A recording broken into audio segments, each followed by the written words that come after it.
Welcome to my journey through the Bible. This will be applications you can apply to your life and a little more in depth about the chapter. We are in 2 Kings chapter 23, verses 1 through 37. Now, Josiah read this book of covenants to all of the people, but he didn't just read it, he did something about it.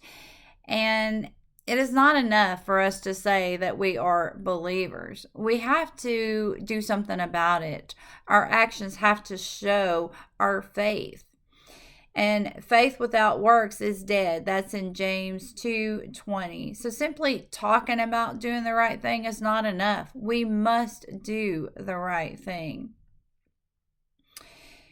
And this means that we have to remove the sinful practices and things in our life. This also means that we have to remove things, sometimes people, out of our life that are leading us away from God and away from His Word. Now, they also kept the Passover. The Passover was a time to celebrate. This was to remember that God had removed them from slavery in Egypt. And God wants to remove us from the slavery of sin. So that means we have been saved by grace. That is something to celebrate. We have blessings daily from God. That is something to celebrate. We can choose to take the way out of our problems if we choose to. That is something to celebrate. God wants us to be full of celebration and rejoicing in our life.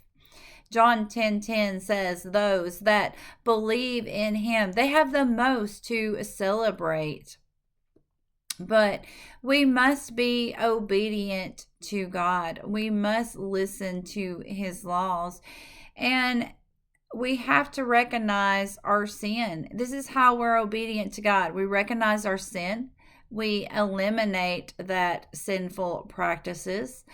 We attack the cause of the sin. We are strong leaders in your family and in your church. And being a strong believer doesn't necessarily guarantee that your children will take on your belief. But as parents, we have to teach them. We have to explain who God is to them. And then we have to show them our faith. We have to practice what we preach, because those people that you want to follow you, they're going to follow you if you set them good examples.